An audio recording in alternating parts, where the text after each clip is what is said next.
오늘 우리에게 주신 하나님의 말씀은 사도행전 13장 13절부터 31절의 말씀입니다.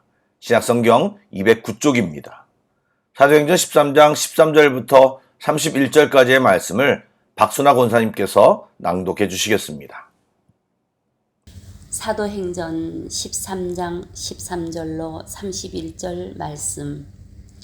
바울과 및 동행하는 사람들이 바보에서 배 타고 밤빌리아에 있는 버가에 이르니 요한은 그들에게서 떠나 예루살렘으로 돌아가고 그들은 버가에서 더 나아가 비시디아 안디옥에 이르러 안식일에 회당에 들어가 앉으니라. 율법과 선지자의 글을 읽은 후에 회당장들이 사람을 보내어 물어 이르되 형제들아, 만일 백성을 권할 말이 있거든 말하라 하니 바울이 일어나 손짓하며 말하되 이스라엘 사람들과 및 하나님을 경외하는 사람들아 들으라. 이 이스라엘 백성의 하나님이 우리 조상들을 택하시고 애굽 땅에서 나그네 된 그 백성을 높여 큰 권능으로 인도하여 내사 광야에서 약 40년간 그들의 소행을 참으시고 가나안 땅 7족속을 멸하사 그 땅을 기업으로 주시기까지 약 450년간이라.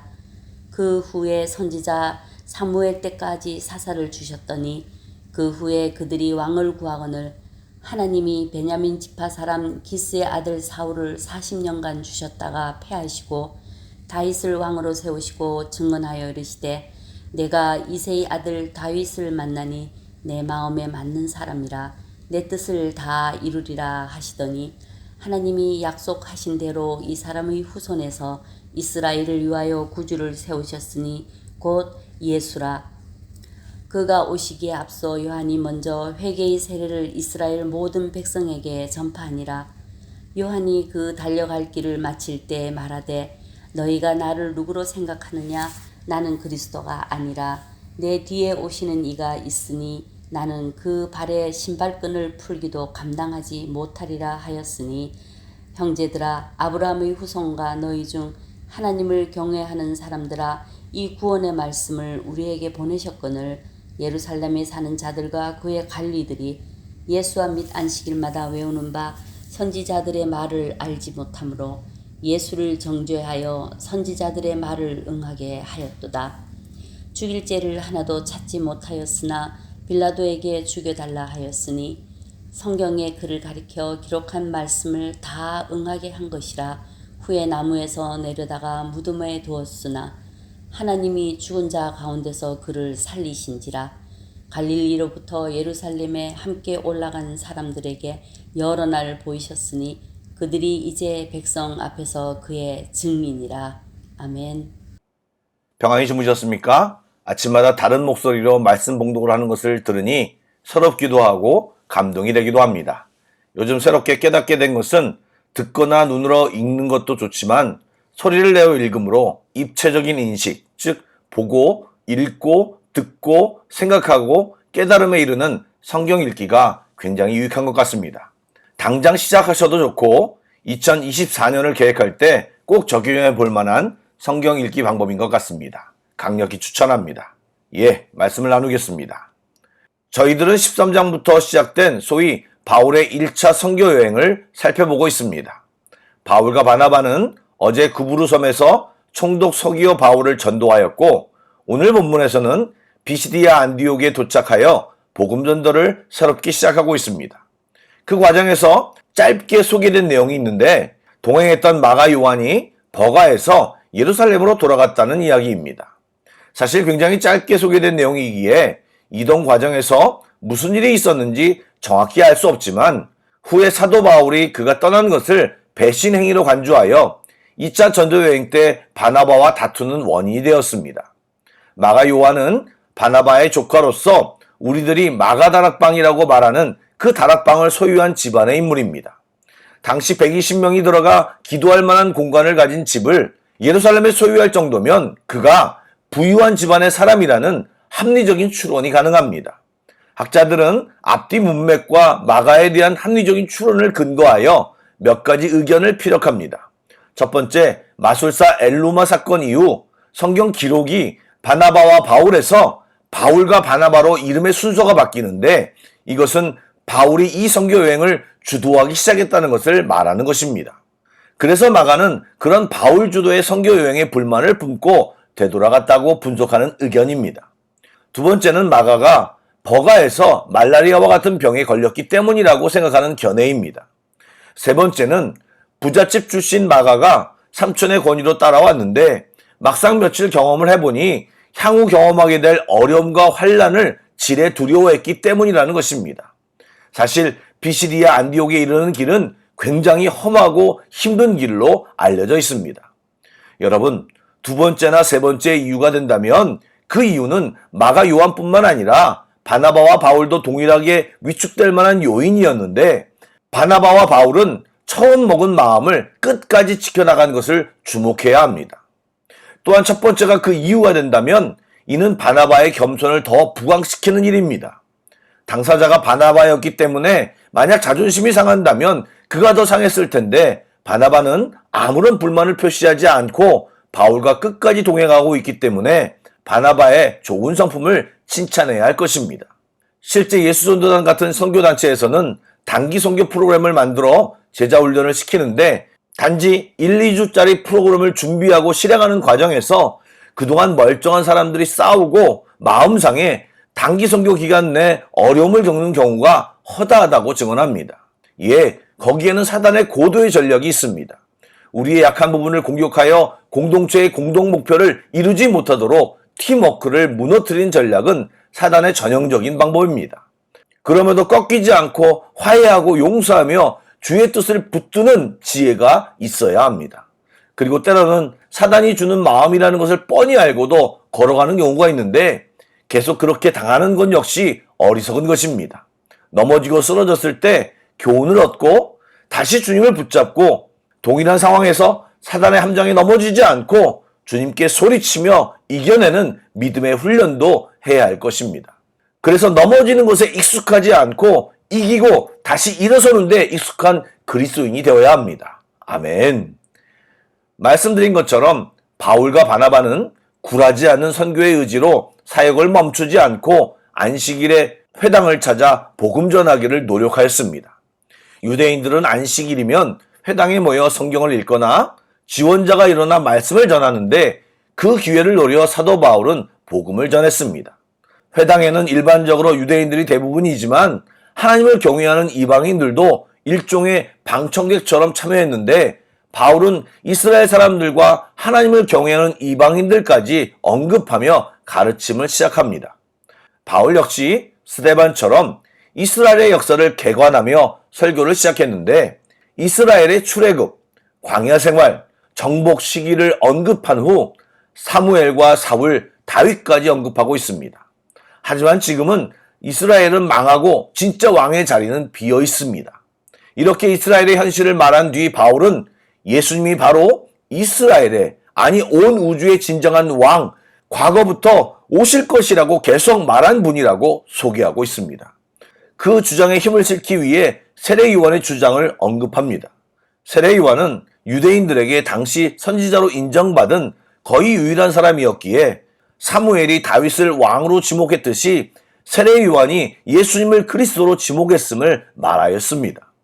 그리고 이제 복음의 핵심인 예수님을 이야기하며 아브라함의 후손, 즉 이스라엘 사람, 그리고 하나님을 경외하는 사람, 즉 이방인이 복음으로 구원받고 하나 되어 하나님 앞에 나아가야 된다는 것을 표현하고 있습니다.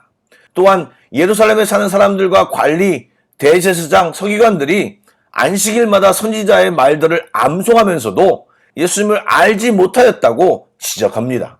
더 나아가 유대 지도자들이 그 예수님을 빌라도를 통해 죽였는데 하나님이 그를 살리셨고 사람들에게 나타나셨는데 그들이 주님을 보고 지금 그것을 증언하고 있다고 말하고 있습니다. 즉 바울과 바나바 또 함께한 이들이 예수님을 만났고 그것을 증언하고 있는 것입니다. 사랑하는 여러분, 신앙의 핵심은 복음입니다.